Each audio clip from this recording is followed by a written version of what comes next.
Morning. And what a beautiful day it is. You may have watched at one time in the past The Passion of the Christ, a movie by Mel Gibson.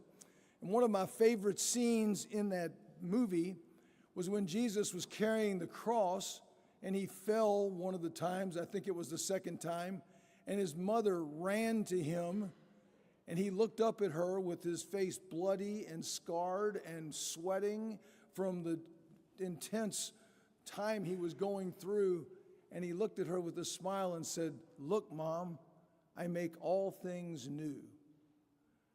A very powerful motion. Jesus came to transform the world, but his ways, the ways of the Lord, the will of the Father, are not always the same as our ways. It's hard to understand. The stories we hear in the weeks after the Easter talk about the confusion that the apostles were going through trying to figure this out. I mean, people came and said he was alive. They went in and saw the cloth. He wasn't there. And there were all these stories. And there's a couple stories, including the one this morning, that sort of speak to the fact that they're still trying to understand it. In one, Peter goes out and announces, "I'm going fishing." And some of the other disciples said, "I'm going to go with him. We're going with him." And 7 or 8 of them head off to go fishing. If you think about that, fishing is what he did before Jesus came into his life. He's kind of going back to the old way of life. You know, they go out and fish all night, they catch nothing.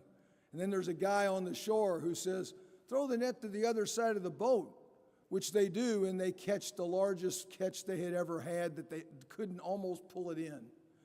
You know, Jesus was saying to them, when John whispers to him, "It's the Lord," and Peter comes dashing back because he finds out that's like, with me, you can do much.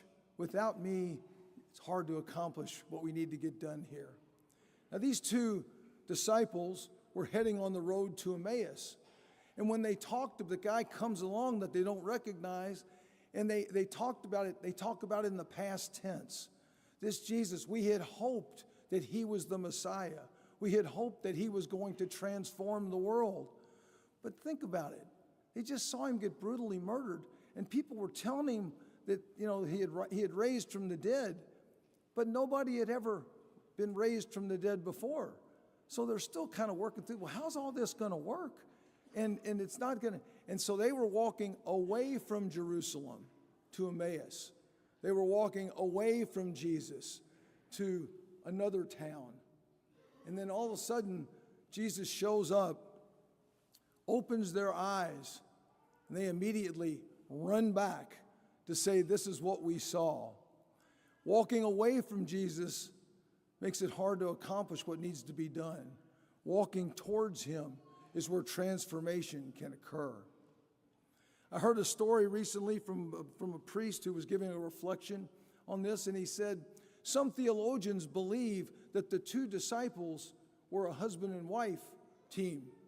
And it's like, it doesn't say that specifically, but it only mentions the name of one of the disciples, Cleopas. Well, if you'll remember, standing at the cross was Mary, and Mary, the wife of Cleopas, and Mary Magdalene, and St. John, who was there, the only apostle that was at the foot of the cross.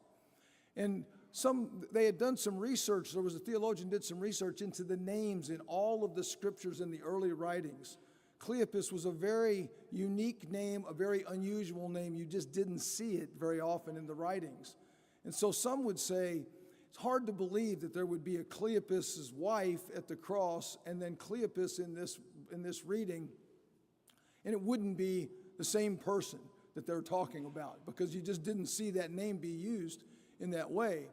But the fact is, they're saying it's a husband and wife team, and they heard from Jesus as he broke open the scriptures, and then he ate with them, and their eyes were opened in the breaking of the bread.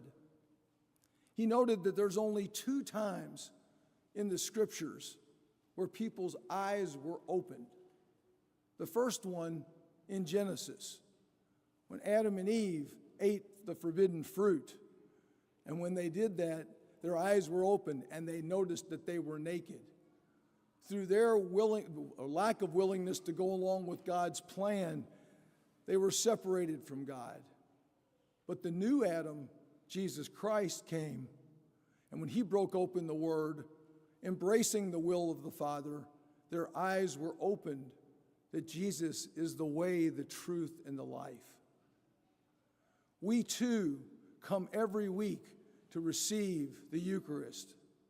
May our eyes be opened so that we can continue to work with God to transform the world and to make his love real for all the people that we meet.